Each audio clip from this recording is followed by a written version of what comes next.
Elias, tell me we have something to eat in the safe house. A cracker, a piece of bread, even an old shoe.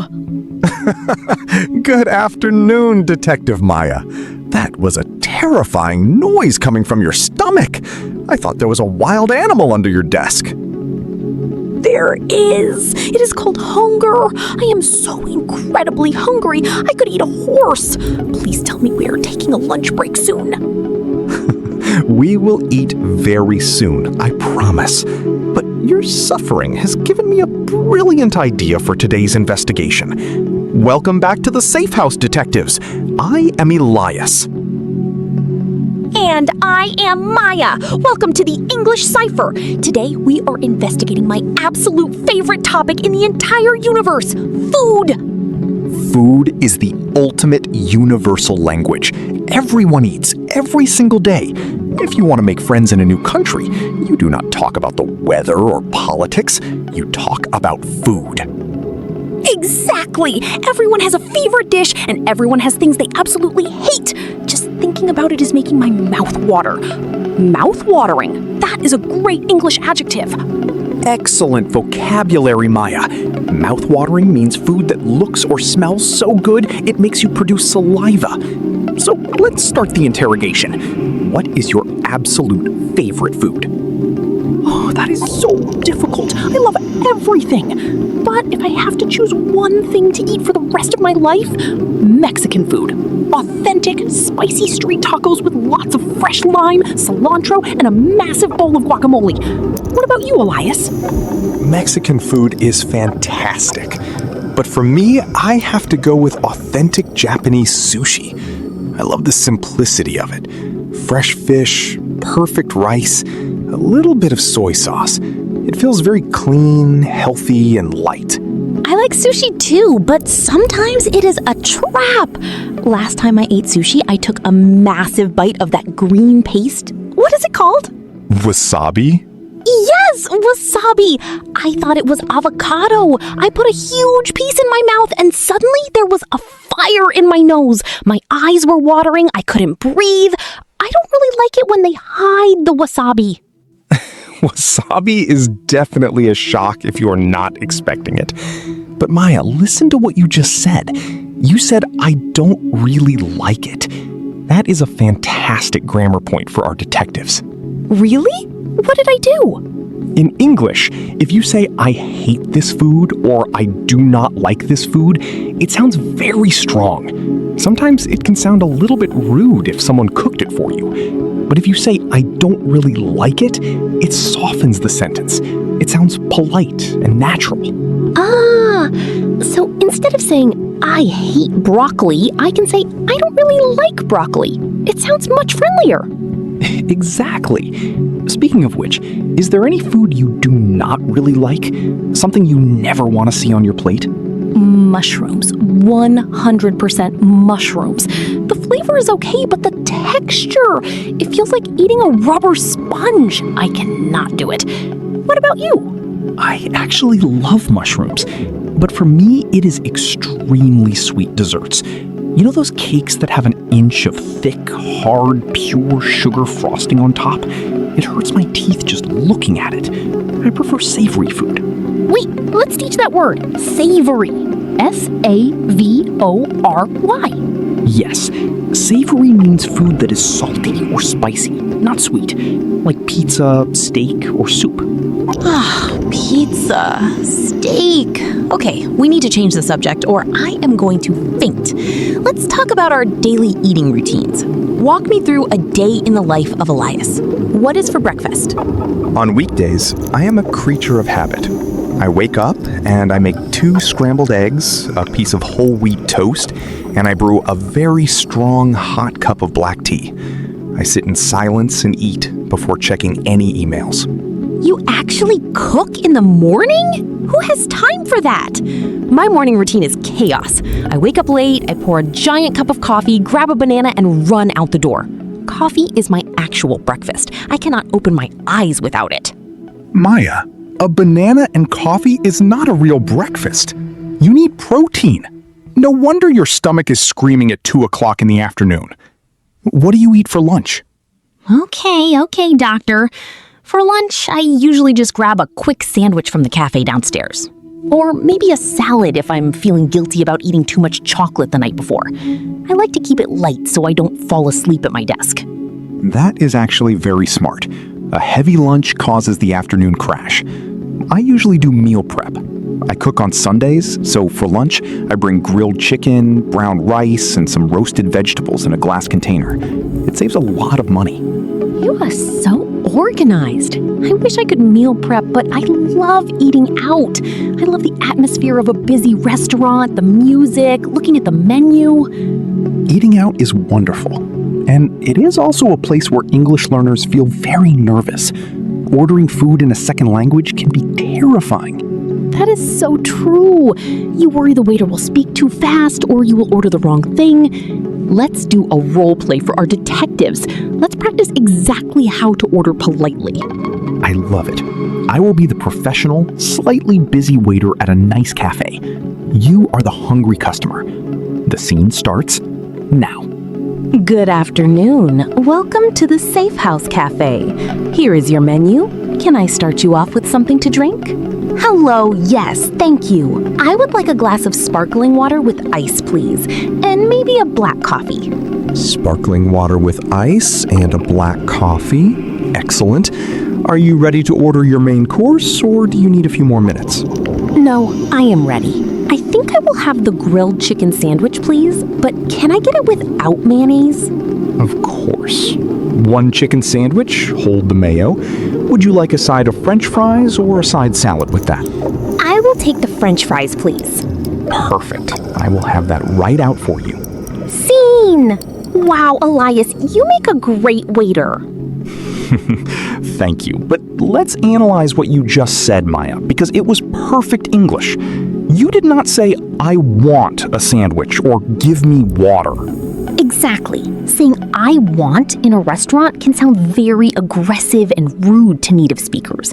Instead, you should always use I would like, or I will have, or can I get?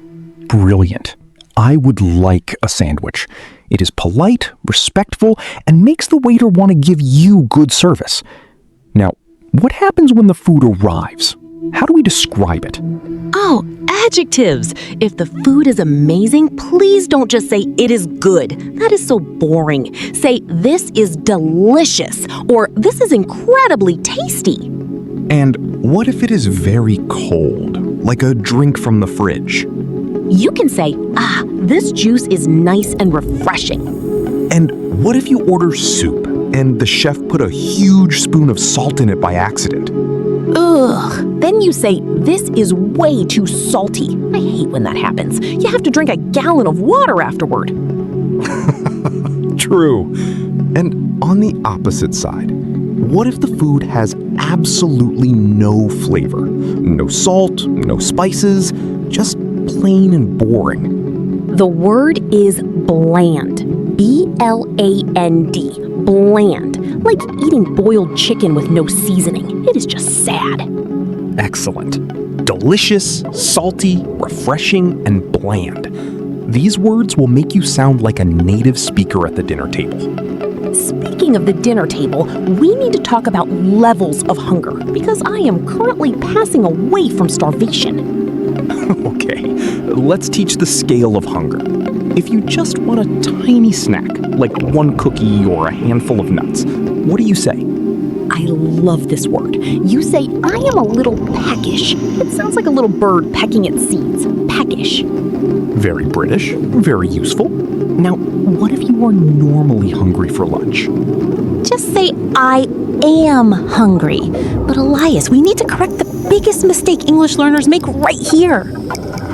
Yes, the direct translation trap. In many languages, like Spanish or French, you say, I have hunger. But in English, we do not possess hunger. We are the hunger. Exactly. Never say, I have hunger. You must use the verb to be. I am hungry. Just like you say, I am 20 years old, not I have 20 years. Perfect explanation. Now, what is the ultimate level of hunger? the dangerous level. Starving. I am starving. Or my personal favorite, hangry. Hangry. Hungry and angry at the same time. I think you are reaching the hangry stage right now, Maya. I am definitely hangry.